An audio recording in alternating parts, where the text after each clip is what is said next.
Assalamualaikum warahmatullahi wabarakatuh. Perkenalkan, nama saya Sabrina Habibati Aiman, mahasiswi Fakultas Ekonomi Universitas Islam Sultan Agung. Di sini saya akan mempresentasikan tentang persaingan usaha di industri kerajinan batik Trusmi di Kabupaten Cirebon. Pertama, pendahuluan. Industri kerajinan batik di Kabupaten Cirebon merupakan salah satu industri unggulan karena mampu menyerap tenaga kerja yang cukup tinggi. Pelaku usaha yang terlibat cukup banyak, yaitu 530 unit usaha pada tahun 2015, serta memiliki kapasitas produksi yang cukup besar. Berdasarkan hasil kajian Bank Indonesia tentang peta komoditas, produk, dan jasa usaha unggulan UMKM, industri ini memiliki prospek dan potensi ekonomi yang paling tinggi dibandingkan sektor unggulan lainnya.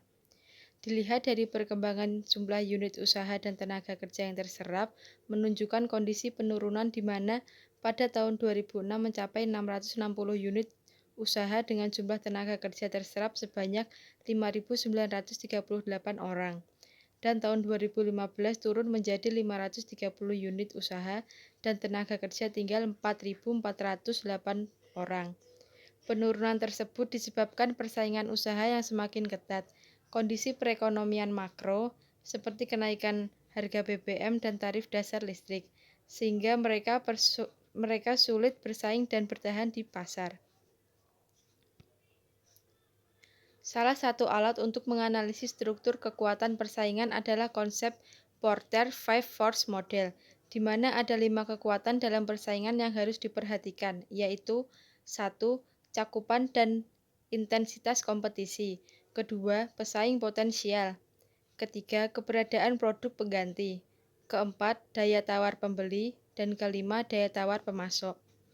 Kelima elemen tersebut secara bersama-sama menentukan intensitas kompetisi di dalam industri. Tekanan dari kelima elemen tersebut secara keseluruhan dikaitkan secara negatif dengan profitabilitas. Yang kedua, metode penelitian. Penelitian ini bertujuan untuk mengetahui kondisi persaingan usaha di industri kerajinan batik Kabupaten Cirebon selama ini. Untuk itu, metodologi yang digunakan dalam penelitian ini merupakan studi deskriptif, dengan melakukan wawancara secara mendalam kepada 35 responden dan pengamatan lapangan di Kampung Batik dan Pasar Batik Trusmi Kabupaten Cirebon. Alasan jumlah sampel tersebut mengingat karakteristik responden pengrajin batik yang relatif homogen. Metode deskriptif digunakan karena penulis ingin menggambarkan dengan lebih baik dan jelas sifat-sifat yang diketahui keberadaannya yang relevan dengan variabel yang diteliti. 3. Hasil dan pembahasan. Survei dilakukan kepada 15 showroom yang berada di Kampung Batik dan 20 pengrajin di Pasar Batik Trusmi. Selain menjual batik, mereka juga sebagian besar memproduksi batik sendiri. Seluruh responden memiliki lama usaha lebih dari 5 tahun dan umumnya meneruskan usaha orang tuanya. Ditemukan karakter atau perilaku persaingan usaha yang berbeda antara pengrajin di showroom dengan di pasar batik. Hal tersebut disinyalir karena adanya perbedaan rata-rata lama pendidikan para pengrajin. Di showroom, mayoritas tingkat pendidikan yang ditamatkan adalah diploma dan sarjana, sedangkan di pasar batik adalah SMA. Persaingan usaha dalam Porter's Five Force Model memperhatikan keterkaitan antar pelaku usaha dengan pihak-pihak yang terkait. Berikut adalah hubungan kelima pihak yang terkait dalam persaingan usaha di industri kerajinan batik Trusmi di Kabupaten Cirebon. Yang pertama, cakupan dan intensitas kompetisi dalam industri. Rivalry pada dasarnya adalah melihat bagaimana persaingan di antara sesama pelaku usaha pada industri kerajinan batik di Trusmi Kabupaten Cirebon. Yang kedua, ancaman dari pesaing potensial atau potensial entrance.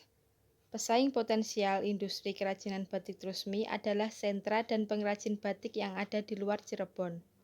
Yang ketiga, ancaman dari produk pengganti atau disebut substitute product.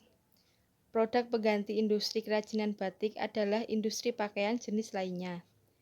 Yang keempat, daya tawar pembeli atau buyer's power. Daya tawar pembeli dapat digolongkan menjadi dua karakteristik yang berbeda. Yang kelima, daya tawar pemasok atau supplier's power. Daya tawar pemasok pun cukup dominan karena produsen penyedia peralatan membatik jumlahnya relatif sedikit, sedangkan perajinnya jauh lebih besar, bahkan tersebar di seluruh Indonesia.